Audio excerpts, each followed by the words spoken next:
Muy buenas, guardianes, aquí Knoss de Universo Destiny. Es probable que sea la primera vez que oigáis mi voz, eso es porque no ha aparecido en anteriores podcasts.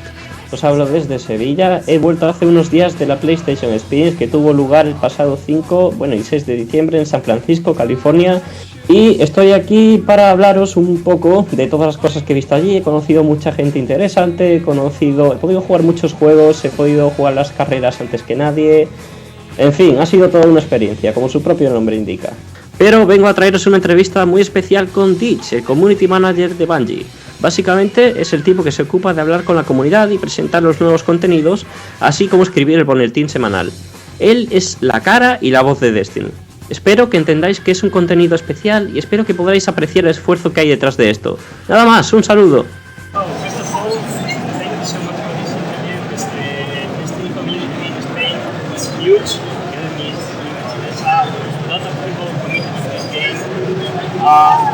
Destiny as a community is very happy to have. We're happy to have so many people playing the game in Spain. Bungie's always been really good at entertaining American gamers, but with Destiny, we really had a great opportunity to reach out to a more global community, and that's just been fascinating. We've invested a lot more effort into taking the game content and making it multilingual, and hopefully, when we can, taking content from the blog and making sure that that is also in different languages. So I hope that we're doing enough to help people follow along with the things that we're telling players and the things that we're doing to keep them engaged in the game. And thank you for your help, in helping us to do that. So we know Destiny is a massive game, massive franchise, and there's a plan of 10 years to keep it alive, at least. Let's hope. That's dependent on you more than me, but yeah, sure. So, since this being now, back in there's been two things. The first is the Knoss, and the second one is the Sparrow Racing.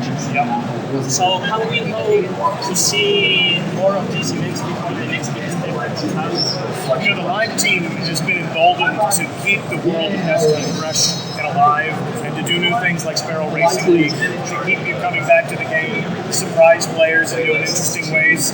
So they still got some tricks up their sleeves. One of the things I've loved about the second year of Destiny is that we've been able to surprise players a little bit more than we used to. Festival of the Lost was a surprise to a lot of people.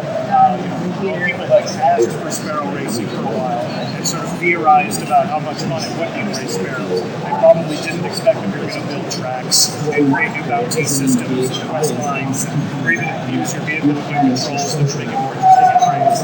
So that is really our goal as people that create entertainment, is to delight and surprise players with new Destiny. Okay, that's awesome. But we take care of the community. Of course, this idea came from the community. But as you said, you're interested in the feedback and ideas, and we bring it back. This event is doing human time. It only lasts 3 weeks. But you said that it's been 2 years. So interesting. I mean, see this event again. There's no guarantee about that. We're going to see how people react to the event. We're going to listen to the anecdotal feedback. So the things that you say are certainly very important. But the other end of understanding our audience is to also look at the player data. One of the great things about always being connected to every player in the game is that we can see everything that you do in the game.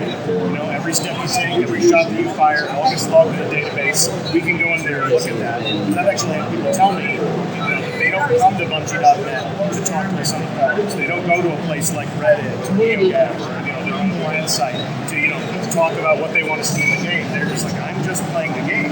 So how can I be part of the conversation that you guys use to make decisions about Destiny and what's going to happen next?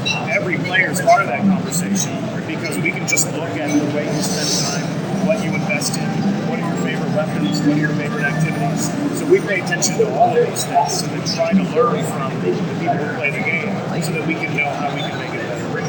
Okay, so if we want to see more racing, we have to race, okay?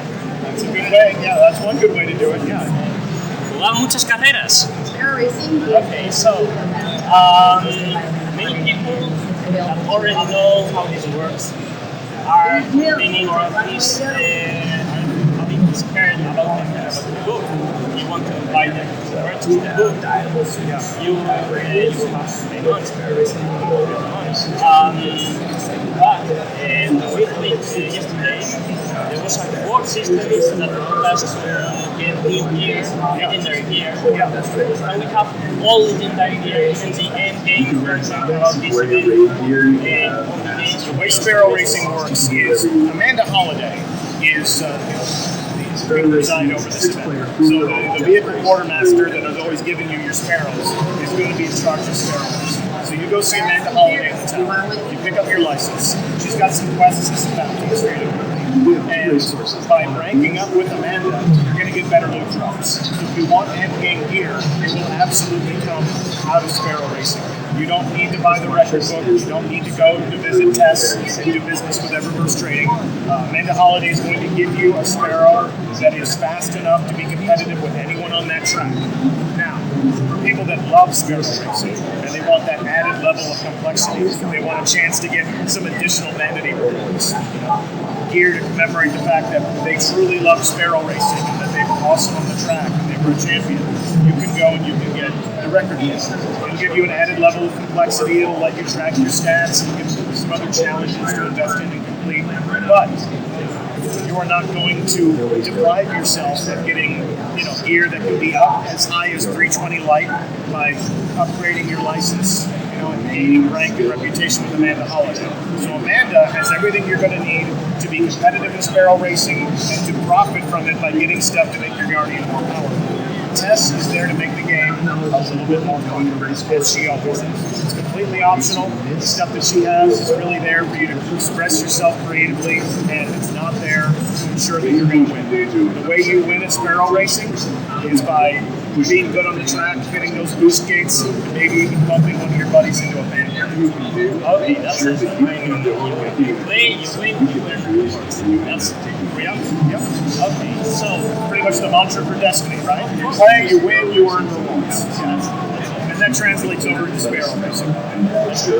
So, for those who want to participate, could be $3 I don't really know how the prices translate across international boundaries, so we'll all know on Tuesday. Some people might even have enough silver left over from Festival of the Lost to go.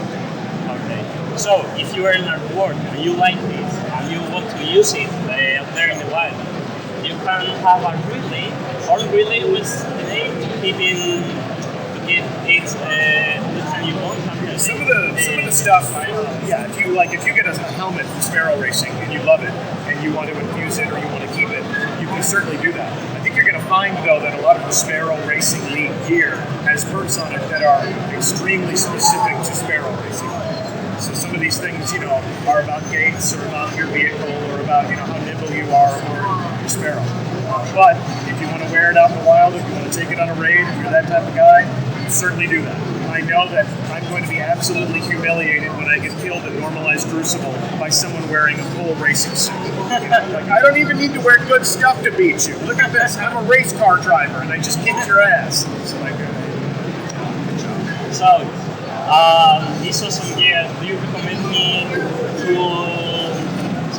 find the whole boat of glass wearing a great gear and loading my name? Yeah, I'll issue that challenge right now. I want you to solo Oryx wearing a full suit of Sparrow Racing gear. We'll see. I will send you a strange coin replica, the collector's edition, if you can do that. You, person. I already have the collector's edition. Destiny, the Ghost Edition, and a full shelf. Awesome. So, you say that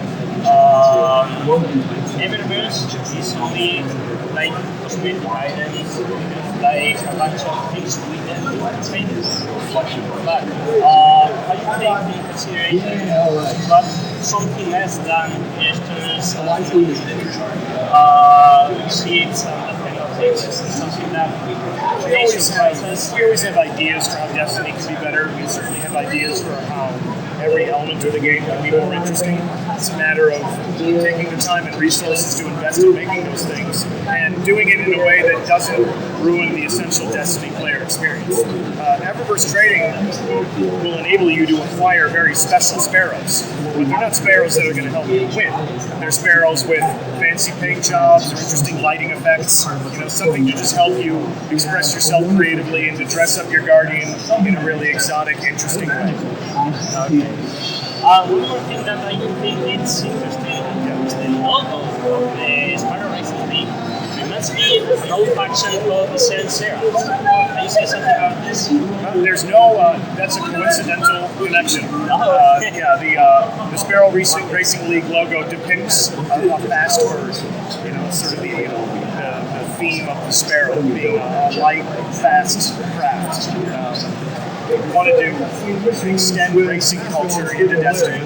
The guardians of the last safe city on Earth are in a struggle. Life and death, light versus dark, but the world of Destiny is still supposed to be a hopeful place. They have an opportunity to go and have a day at the races. They've got a league, it's got its own logo, it's built around speed and fun. So you can take a break, from fighting the darkness and going into dungeons to complete raids, and just get out there on a racetrack and have some fun with your friends. Okay, so if I'm a bit tired of killing hobgoblins, let's say, I can go race, I can go with my friends.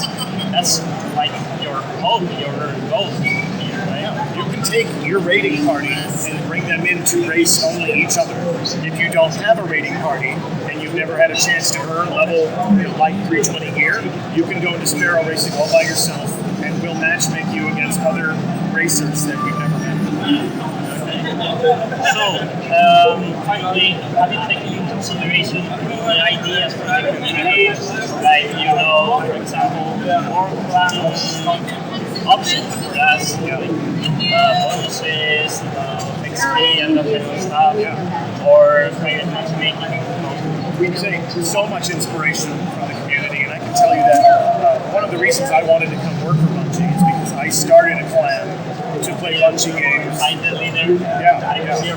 Yeah. So back in the Halo days, I started a clan right there in Bungie.net.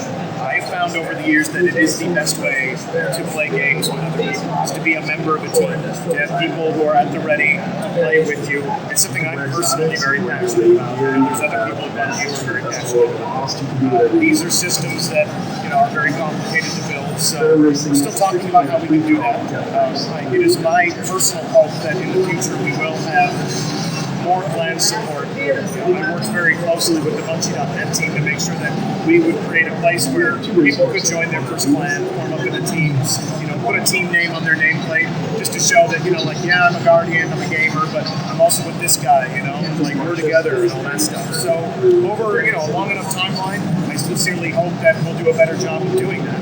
The more people join clans and invest in clans personally, the more it's something that we can point at and say, this is something we want. So it's a pleasure to have this interview. Can you say something, to the Destiny community, and particularly to the Universo Destiny? Thank you so much for playing Destiny. Please keep telling us what you love about the game, and listen to guys like this, because he'll take the things that we're saying and he'll amplify them in your native tongue so that you can understand what's going on and you'll never miss a thing. He obviously knows what he's talking about. Okay, so thank you. Good to meet you. Espero que os haya gustado la entrevista, chicos. No quería despedirme sin agradecer antes la oportunidad de asistir al evento PSX 2015 Activision, así como al staff de Universo Destiny por haberme asignado la tarea. También quería agradecer a Deej su tiempo y su dedicación. También quería agradecer a Soki por habernos ayudado con unos problemas técnicos relacionados con las grabaciones que tuvimos en el evento. Dejamos su canal en la descripción para que le echéis un vistazo. Estoy seguro de que a muchos fans le gustaría haber estado en mi lugar. Y nada, espero traer muchas entrevistas como esta en el futuro. ¡Nos leemos!